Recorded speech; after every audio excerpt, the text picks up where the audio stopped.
Hi guys, welcome back to my channel. तो आज हम लोग पढ़ेंगे relationship between rights and duties. तो राइट्स क्या है? राइट्स हमारे अधिकार है और ड्यूटीज क्या है? हमारे कर्तव्य। ओके, देन सो राइट्स हो गए हमारे क्या? अधिकार। ड्यूटीज क्या हो गए? कर्तव्य। लाइक अब हम जैसे आपने कोई कार खरीदी, बाइक खरीदी, आपकी उसके प्रति ड्यूटी क्या है? आपका राइट है या आपने ले ली वो, तो उसके प्रति आपकी कुछ ड्यूटी है एंड द ड्यूटी इज कि आप उसके बदले टैक्स पे करना पड़ेगा आपको। ओके, तो ये आपकी ड्यूटी है। लाइक आप घर में रह रहे हो, उसका भी आप एक टैक्स पे करते हो, ये आपकी ड्यूटी है। राइट है आपका, आप घर पे रह रहे हो, आराम से रहो। ओके, राइट्स और ड्यूटीज ये दोनों बहुत क्लोजली रिलेटेड है। ओके, ये को रिलेटेड है, क्लोजली रिलेटेड है। और राइट ड्यूटी वो बहुत मतलब अच्छा रिश्ता ये शेयर करती हैं। ओके, तो ये जो है, ये दोनों राइट्स और duties they are the two faces in the same coin. ठीक है, एक सिक्के के दो पहलू जैसा इनको माना गया है। ओके, तो rights are the creation of the society. ठीक है, तो जो राइट्स हैं वो क्या है?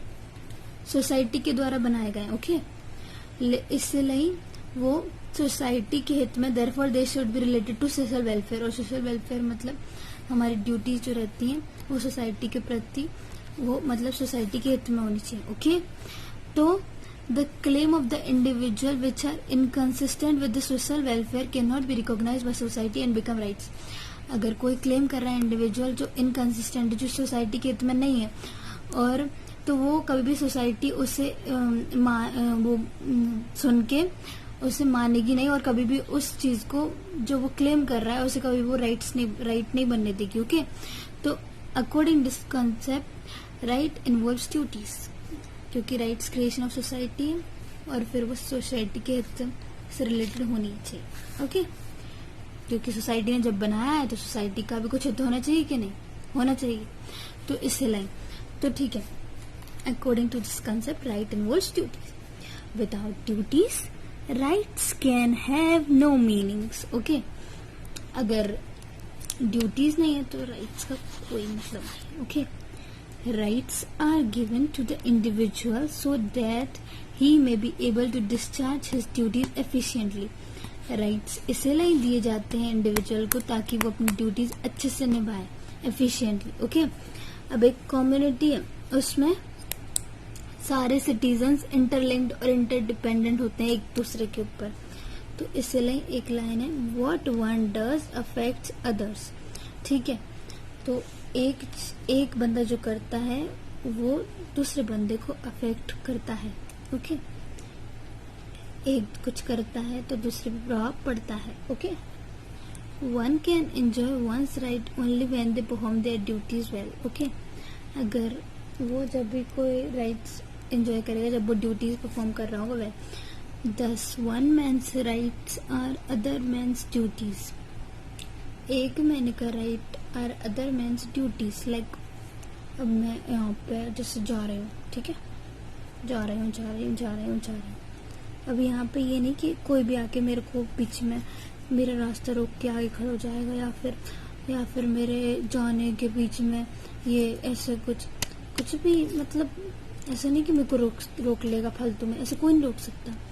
तो ये उसकी ड्यूटी है। अगर मैं यहाँ से जा रही हूँ तो वो ये नहीं कि यहाँ पे मेरे साथ बढ़ जाए, वो अपने रास्ते से निकल जाए। उसकी ड्यूटी है कि वो मुझे जाने दे। ठीक है, ऐसा नहीं है कि वो यहीं पे आ जाए, नहीं, बिकॉज अगर मेरे कुछ राइट्स हैं तो वो उसकी ड्यूटी है। ओके, और ऐसे ही एक और एग्जाम्पल है, लाइक मैं एक ट्रेवलर हूँ, तो मैं जा रही हूँ, तो मेरे को ये है कि मैं ट्रैफिक रूल सारे फॉलो करूँ। ये नहीं कि मैं क्या कर रही हूँ, मैं मतलब गई, मैंने ट्रैफिक रूल्स फॉलो ही नहीं करे, मैं बहुत सारे लाइफ को खतरे में डाल दूंगी।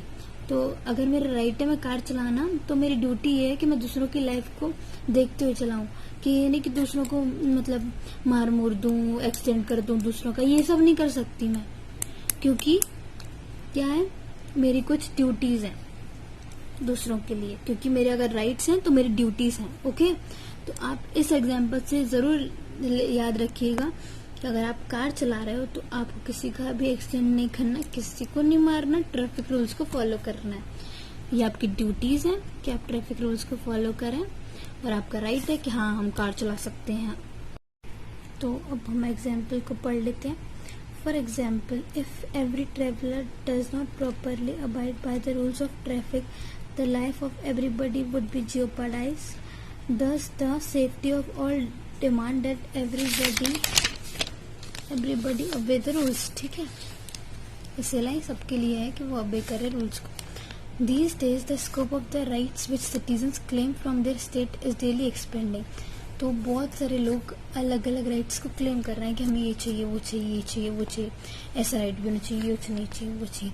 ठीक है, तो now they claim among other things कुछ, okay, the right to work, the right to decent wages, the right to rest, the right to education, the right to medical care, and so on. Okay, it is obvious that the state which seeks to guarantee these rights to its citizen would have to spend colossal sums of money, okay, to meet its obligation. तो अब उनकी demands तक जाना है, जैसे वो demand claim कर रहे हैं कुछ राइट्स की, तो उनके लिए हमें अमाउंट ऑफ मनी भी तो चाहिए। तो उसके लिए उनका भी एक अगर उन्हें ये राइट्स चाहिए तो उनकी एक ड्यूटी बनती है। तो वो ड्यूटी ये है कि it implies that it is the duty of every able bodied individual to work hard and make a maximum contribution to the wealth of the society. फिर बाद में अगर उन्हें ये राइट्स चाहिए तो उनकी ये ड्यूटी है कि अगर वो एबल बॉडीड है, मतलब काम कर सकते हैं, पूरे हष्ट पुष्ट हैं, तो उनकी ये वो है कि वो उन्हें वर्क हार्ड करना चाहिए और make a maximum contribution to the wealth of the society. Okay, it is their duty towards society. Okay okay, और अगर वो और वैसे अगर आप अपाहिज हैं या फिर समथिंग लाइक आपका कुछ काम नहीं करता लाइक, तो आपको वो वाली बात अलग हो जाती है। उसमें तो आपको गवर्नमेंट भी बहुत कुछ प्रोवाइड कर रही है आजकल, लाइक और पेंशन्स भी प्रोवाइड कर रही है जो अब उतने ज़्यादा एबल बॉडीड नहीं रहे, बिकॉज उनकी एज हो गई, लाइक 60 में रिटायरमेंट हो जाता है, तब भी गवर्नमेंट पेंशन वगैरह प्रोवाइड कर ही रही है। तो जो एबल बॉडीड है उन्हें तो कम से कम काम करना चाहिए कि नहीं करना चाहिए। So it's there duty. और वो विडोज को भी प्रोवाइड कर रही है पेंशन्स। ओके, तो ठीक है, अब ये बात खत्म। ठीक है, and make a maximum contribution to the wealth of the society, full stop. Then alone the state would be capable of meeting its obligations and providing maximum material comforts to its citizens. अगर वो जब work hard करेगी तभी उसे कुछ मिलेगा society के द्वारा। ठीक है, जब सोसाइटी को कुछ नहीं देगी तो उससे क्या मिलेगा? कुछ नहीं। ठीक है, if the citizens do not work hard and efficiently and pay their taxes honestly, the coffers of the state would remain empty and it would not guarantee the rights which they claim from it. अगर वो कुछ work hard नहीं करेगी और कुछ society को पे ही नहीं करेगी टैक्सेस वगैरह, तो फिर वो सारे चीज़ें स्टेट का सब कुछ खाली हो जाएगा। तो वो कहाँ से गारंटी करेगी कि हम ये राइट्स देंगे? कुछ नहीं, फिर वो कहाँ से देगी? वो नहीं देगी। जब आप अपनी ड्यूटीज फुलफिल नहीं करें तो राइट्स आपको मिलने का कोई अधिकार नहीं। Okay, and it would not guarantee the rights which claim from it. Okay, thus the rights of the individual are the duties of the state. सारे इंडिविजुअल का राइट ड्यूटी स्टेट की उसे देना है, and duties of the individual are the rights of the state. ठीक है, कि duties अब जब निभाएगा इंडिविजुअल तभी are the rights of the state. Okay, for the maintenance of a system of rights a body of well defined laws is essential, without it no system of rights can be sustain. अगर maintenance करना है system of rights को तो एक body होनी चाहिए law की, ताकि राइट्स को अच्छे से निभाएं लोग और फिर उन्हें वो एक उन पर नज़र रख सके। That means okay. हाँ, तो ये हो गया हमारा ये वाली बात। अब फिर but this laws can be effective and serve their purpose well only when the citizens obey them in the right spirit. Laws जब भी इफेक्टिव होंगे जब इन्हें ओबे किया जाएगा by the citizens in the right spirit. Okay, laws को harm नहीं होनी चाहिए, लॉज को सही वे में इन्हें फॉलो करना चाहिए। ठीक है, तो it is essential that it's मतलब यहाँ पर मैंने स्टेट की बात की है, स्टेबिलिटी और इंडिपेंडेंसी और इंटीग्रिटी को सिक्योर हो, तो सिक्योर जब भी रहेगी जब सिटीजन्स लॉयल है अपने स्टेट्स के लिए, if citizens are loyal to its state and are prepared to defend with all their right against foreign and internal enemies. अगर जब सिटीजन्स तैयार रहेंगे हमेशा अपने स्टेट के लिए, अपने हित के लिए लड़ने के लिए किसी भी फॉरेन और इंटरनल आर्मीज से, ओके। और अब अगर बात आती है जान देने पर, तो वो जान भी दे देंगे, और ताकि उनकी फ्यूचर जनरेशन्स तो है पीसफुली रह सकें, लिव कर सकते हैं उनकी life with freedom, okay. Freedom में, हाँ वही पीसफुली, ठीक है। तो ना तो गाइज ये बात आप याद रखिएगा कि आप सबसे मतलब मेन लाइन वो याद रखिएगा कि they are these rights and duties are both correlated and they are the two faces in the same coin, okay. And ये मेन पॉइंट्स अच्छे से, और ये सब आपको समझ में आ गया होगा।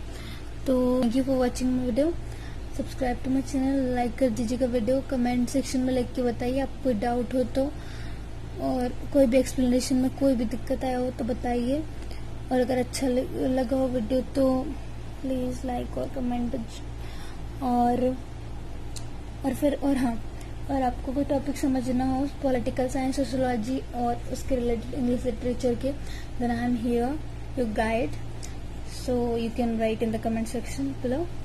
Okay, thank you for watching the video. Bye bye.